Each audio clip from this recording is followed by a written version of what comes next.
150 दिन, कन्याकुमारी से लेकर कश्मीर तक 3500 किलोमीटर का पैदल सफर। कांग्रेस के पूर्व अध्यक्ष राहुल गांधी जिस भारत जोड़ो यात्रा को लेकर निकले हैं, उसका सिर्फ एक ही मकसद बताया जाता है, देश में बढ़ती नफरत को कम करना, देश को फिर से एकता के सूत्र में पिरोना। लेकिन कांग्रेस के इस मकसद से अलग कांग्रेस के ही एक सीनियर नेता अपने मन में खतरनाक मंसूबे पाले बैठे हैं। एमपी के पूर्व मंत्री और दमोह के बड़े नेता राजा पटेरिया देश के प्रधानमंत्री नरेंद्र मोदी से इस कदर नफरत करते हैं कि भरी सभा में उन्होंने पीएम मोदी की हत्या का जिक्र कर दिया। हालांकि हत्या शब्द निकलते ही नेताजी बाद में लीपापोती करने में जुट गए।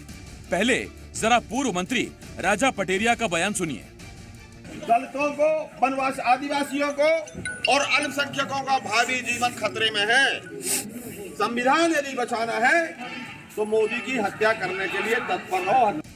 तो सुना आपने, पटेरिया साहब को लगता है कि संविधान बचाने के लिए मोदी की हत्या के लिए तैयार रहना पड़ेगा। हालांकि बाद में उन्होंने कहा कि उनका मतलब हराने से था। बयान पर बवाल मचा तो पटेरिया ने फौरन गांधीवाद का चोला ओढ़कर सफाई दे डाली।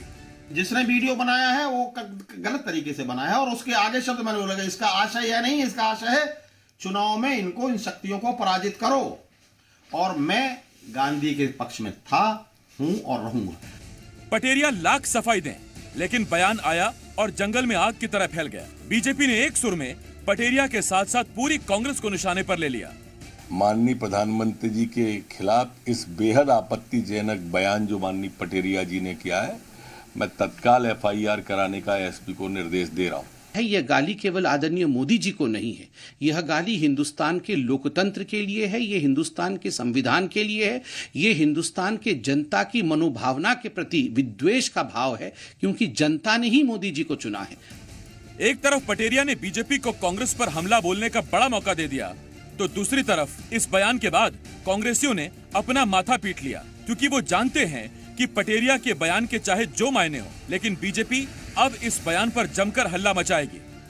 अगर हम अपशब्द कहते हैं किसी बड़े नेता के बारे में, वो भी प्रधानमंत्री के बारे में, तो एक तो हमारे देश का अपमान होता है। तो इस तरह के शब्द अगर हम इस्तेमाल करेंगे तो शुद्ध रूप से भारतीय जनता पार्टी उसका लाभ होगा। पन्ना में पटेरिया ने जो बयान दिया, उससे साफ जाहिर होता है कि वो पीएम मोदी से कितने नाराज हैं। हो सकता है कि वो आवेश में हत्या जैसे शब्द का इस्तेमाल कर गए हों, या फिर मन की बात जुबान पर आ गई हो, जिसे बाद में ढकने की कोशिश में जुट गए।